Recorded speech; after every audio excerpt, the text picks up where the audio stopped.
Coming up, Tzu Chi's free clinic in Jordan went off without a hitch thanks to the king's permission. And from the year-end blessing ceremony in Guandu, we meet a filial son, Dai Guanghui. Welcome to DaAi Headlines. I'm Marilee Shioda. Thank you for joining us. In Jordan recently, Tzu Chi volunteers have been struggling to enter a refugee camp to provide a medical clinic for those in need. Thankfully, the King of Jordan recently gave them permission to enter the camp to conduct the clinic. At the clinic, many volunteers helped out doing work they may not normally do. We will also meet a few local Jordanian volunteers who acted as a bridge between Tzu Chi and the refugees. This is his usual work and his field of experience.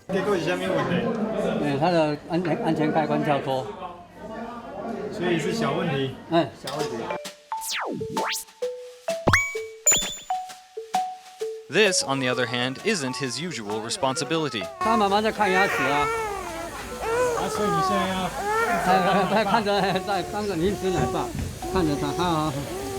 This is Tzu Chi volunteer Lin Jin An, who is here in Jordan helping at a medical clinic in every way he can. Today, that means helping look after a baby while his mother undergoes treatment.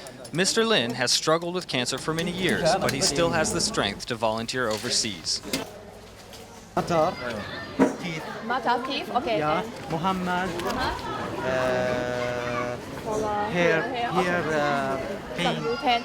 Young men like this are indispensable to the medical mission of Tzu Chi here at the refugee camp. People like him are invaluable for their language skills, which can bridge the gap between volunteers and patients. A local Jordanian dentist, Amid Ramahi, is also a great asset helping the clinic's success. The passion to give in Tzu Chi is different. I think they came from other countries to help here in Jordan, the Syrian refugees. Yeah, I think not much organizations can do that. Thanks to the permission granted by the King of Jordan, the volunteers were able to enter the refugee camp to provide aid to those in need.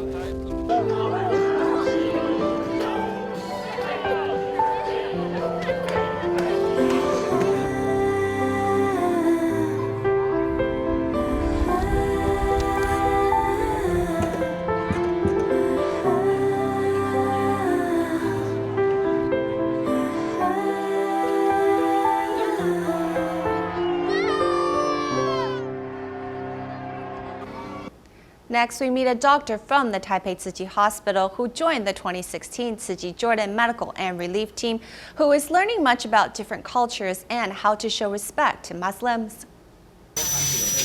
As the saying goes, some tortures are physical and some are mental, but the one that is both is dental. A few Syrian refugees who have successfully registered for the clinic have made some special requests. He wanted me to extract some of his teeth on both sides, but if I did so, he would have difficulty chewing things, so I had to help him extract a tooth where he felt the most pain. Our assistant did a good job because he could deliver proper dental equipment to me instantly, allowing us to make the tooth extraction go smoothly. Before Dr.Xia毅Ran started to work at Taiwan's Taipei Tzu Chi Hospital, he had worked at Tri-Service General Hospital for 29 years. After he experienced some overseas free clinics and winter ad distributions, he realized what medical culture truly means. I have to raise up my arms when I check their teeth. This way, they will feel that we show respect to them while giving them medical treatment, so they won't be annoyed by our impoliteness or bad behavior. Traveling from Taiwan to Jordan, Dr. Xia not only provides dental treatments for the Syrian refugees, but also helps them package their aid supplies at the distribution sites. If there are any plastic bags, I will keep them for the refugees. I also help elders and those who have mobility issues package their aid supplies, so I think this event is full of warmth and love. As soon as the two doctors on site heard that Dr. Xia suffered from frozen shoulder, they stepped up to care for him and relieve his pain. Before this medical team can dedicate themselves to the patients, they want to make sure they are healthy and safe. In our next piece, we'll meet a young care recipient, 14-year-old Rong Jiahui, who suffers from a spinal disease. She has had to undergo 3 operations over the past 4 years. She is now undergoing rehabilitation in Harbin, China, and struggling to train her legs so that she will be able to walk again. This is Rong Jiahui, who has been in the hospital for over 4 months already. The most exciting event for her and her mother each month is the visit from Tzu Chi volunteers when they come to check on her progress. 我们一直都在帮助我们，都1年了，这。 Rong Jiahui, at the age of 10, was diagnosed with lumbar spinal canal ependymoma. She has since undergone 3 operations in Beijing over the past 4 years. She is now back in Harbin for rehabilitation and receives visits from volunteers twice a month. She has no fear of heights, just like what the doctor said. She suffers from standing anemia. When she stands, her blood doesn't circulate so fast. It's really slow circulating through her heels. Right now, we just hope that with everything we are able to do, she will be able to get on with her life, and that her family's burdens will be lessened. That is the best outcome we hope for. Volunteers are always concerned with Jiahui's progress. They come to check on her regularly and offer her encouragement so that she will be able to stand and walk again. 能走的时候，我们一起去做环保，然后一起去进阶，一起做手持参加的人。我的梦想，因为你陪我完成。 Hearing her family sing the song One Family brings her love and warmth and a smile to her face. 有什么心事啊什么的，也可以跟那个师傅师伯们说，然后我们共同一起，就是以后的路我们大家一起陪你走。互相非常感恩各师傅。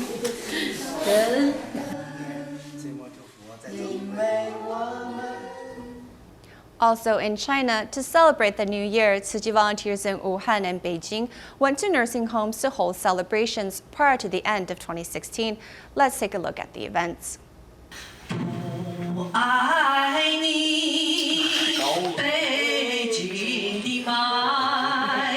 Smog in Beijing is quite well known. Tzu Chi volunteers sing this song that brings response from the elderly in the nursing home.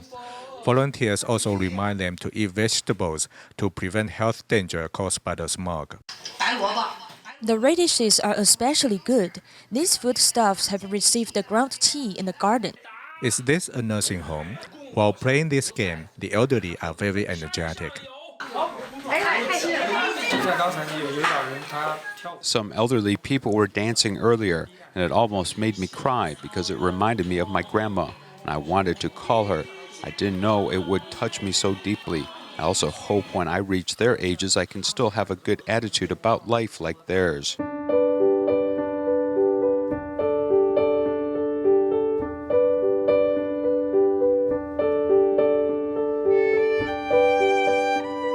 Zheng Zhili, despite his physical handicap, often goes to do recycling in his wheelchair. On this day, his family of 3 came to this nursing home to join the event and to sense the joy of volunteering.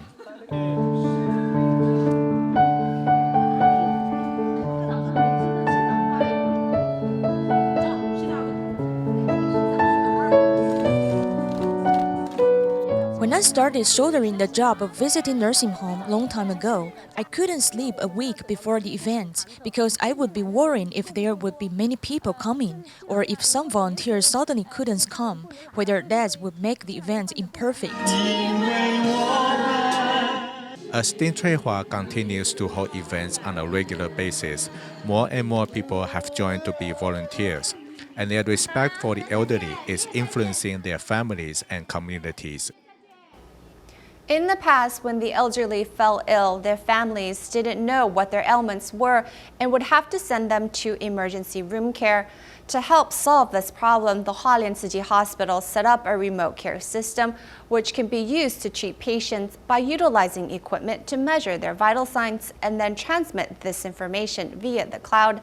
This means that nurses specializing in home care can immediately grasp a patient's condition to reduce the hospitalization rate. The home caregiver attendant is carrying out a careful check with a stethoscope. Sitting in a wheelchair is Lai Mei, who grew up during the Japanese colonial era in Taiwan.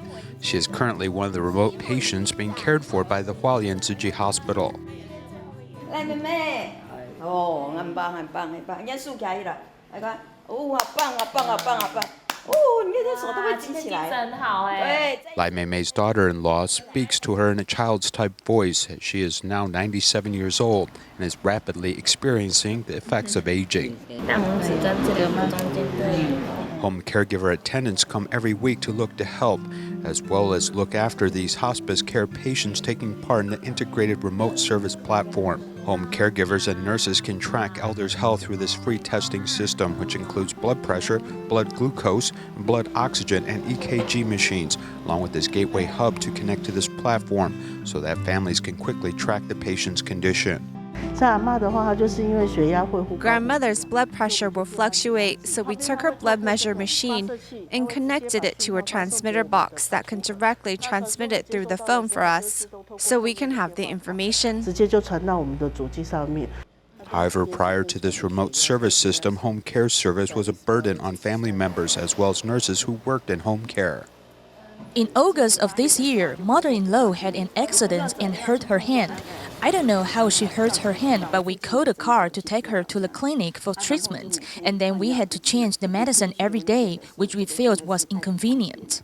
In the absence of this remote service platform, home care was quite difficult as it relied upon phone calls to discuss the problem. But there is no way to judge the situation on the phone. So you have to rush to her home to help her, and sometimes before you get back, you may have to go again, as they would say that she just peed and she is bleeding again. These home care nurses would become very exhausted and always running around. Using technology to replace menial tasks in the past has home care nurses visit just once a week to confirm the patient's status and change dressings. They can also answer questions from families and even go on the internet to use instant messaging for assistance.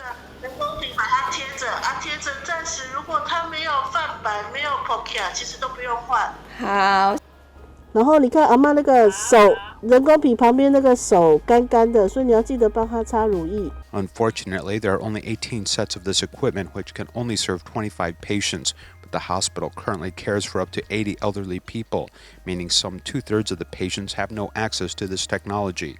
This means that this convenient science and technology can't be shared with others, as it has to be given to priority cases depending upon the severity of their illness. We lack staffing and funding, and at the moment, National Health Insurance doesn't cover this. Though the Long-Term Care Act has passed, we don't have the funding yet, as we are just deploying it to areas where it is most needed. With long-term care still in its infancy, different care models are becoming mature with the possibility of experiencing lower costs if it can be expanded. However, there is still a need for more clarity when it comes to policy and sufficient funding sources to provide care to all elderly people.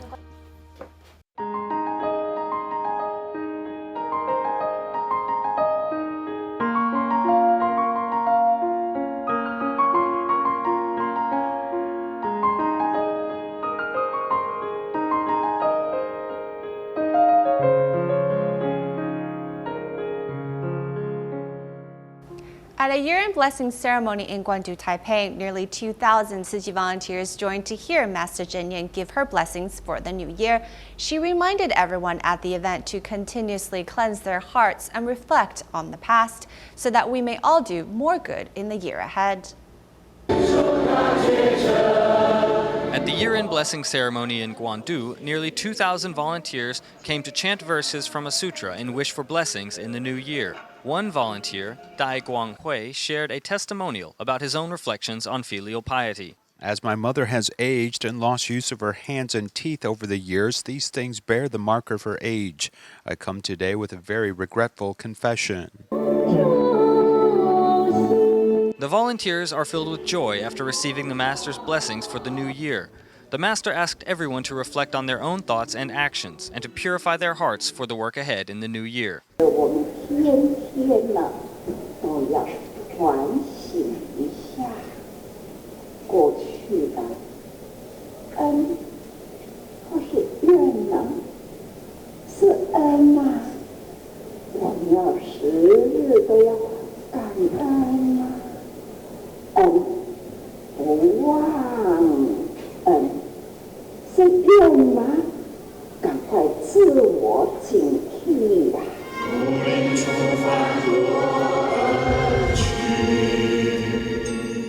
sutra performance of the Medicine Buddha reminded attendees of the 12 great aspirations. The performance reminded everyone in the coming year to work continuously to be compassionate and to do good for their fellow human beings. Among the volunteers that participated in the year-end blessing ceremony in Guandu is Dai Guanghui, who is the exemplar of a filial son. When Dai's father passed away, his mother fell into a deep depression. Seeing his mother in that state, he encouraged her to join him in Tzu Chi activities to focus her grief elsewhere. Over time, his mother finally regained her smile. A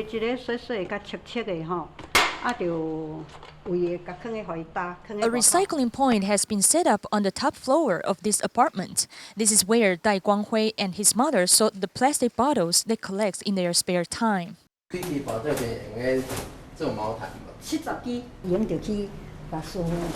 When I have free time, I usually collect plastic bottles so that they can be used to make blankets for those in need. What they do routinely every day includes at 4 a.m. before daybreak, the mother-son pair walk hand in hand to participate in the master's daily sermon. My mother is actually a rather traditional housewife, but she got to know Tzu Chi after she participated in the master's daily sermon. It also helped to expand her social circles. Mr. Dai's mother used to feel down after his father passed away, but after he encouraged his mother to join Tzu Chi activities, she has not only regained her smiles, but has also had a newfound hobby. I want to fulfill my filial duties now that my mother is still physically healthy. Since the biggest motivation in life for Mr. Dai is his mother's smile, he always gently holds his mother's hand wherever he goes, allowing them to walk Bodhisattva path together. Hualien Prison in Taiwan is planning a year-end blessing ceremony on January 6th. One special part of the event will be a sutra performance about repentance and forgiveness to be put on by the inmates of the prison. They have been working diligently on the production for the last 3 months in preparation under the guidance and direction of Tzu Chi volunteers.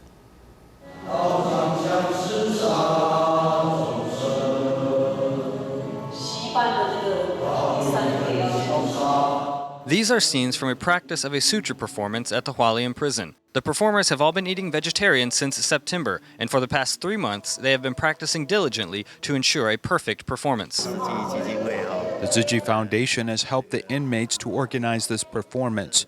They have been working hard for the past 3 months to put on this water repentance sutra performance, learning to sing and do the hand signs.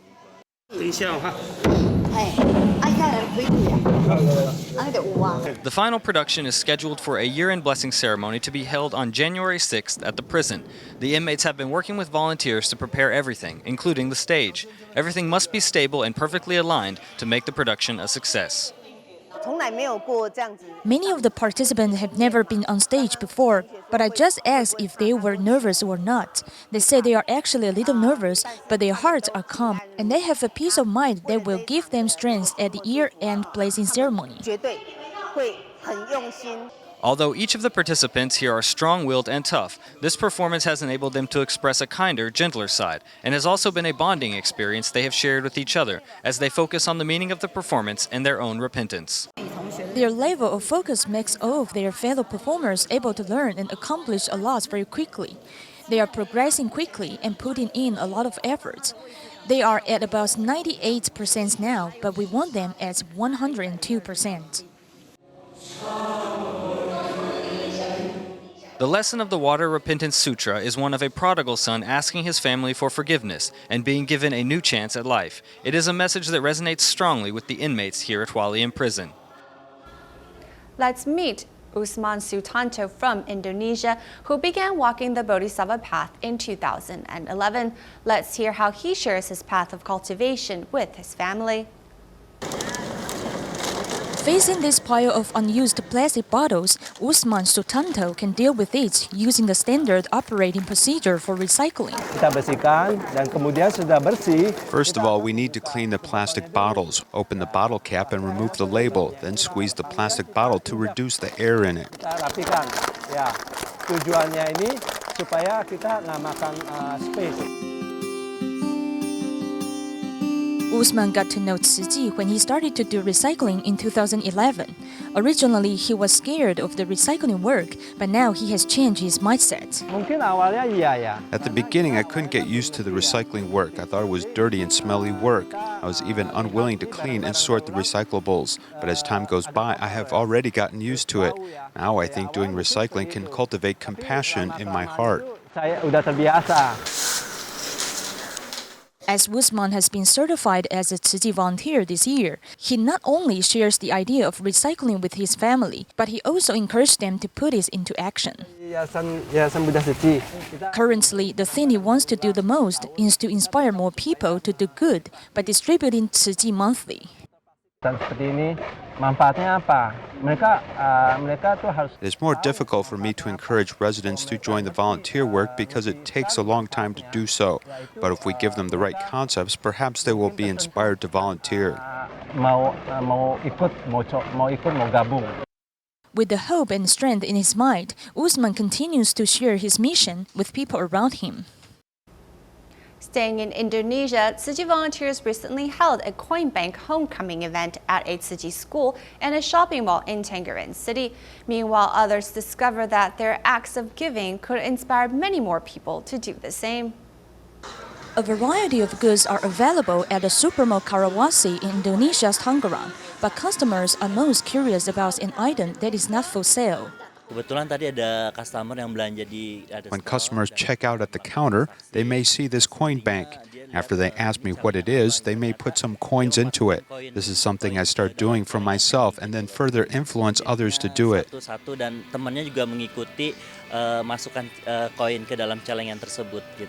On this day, Tzu Chi volunteers held an exhibition at this mall where they won the support of many people.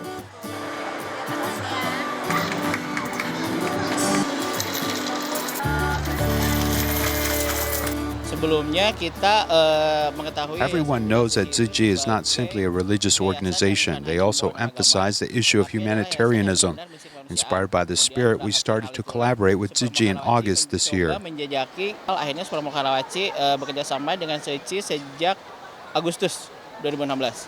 Children from the Tzu Chi school in Indonesia also learn they are able to give to the less fortunate by donating to their coin banks. I'm so happy because I have many coins of 500 and 100 Indonesian rupiah. I've accumulated so many 100 Indonesian rupiah. This is my friend's coin bank. This one is also my friend's. This is mine. I didn't use the coin bank to save money before. Instead, I put the coins in a plastic bag, but then the money couldn't fit in the bag anymore. Even with one coin, students and local residents can still form good affinities with people around the world. In Thailand, Tzu Chi volunteers from Bangkok personally delivered aid supplies for the old and impoverished to keep them safe and warm for the coming up year. Thank you for joining us on the first show of 2017, and we wish you a Happy New Year.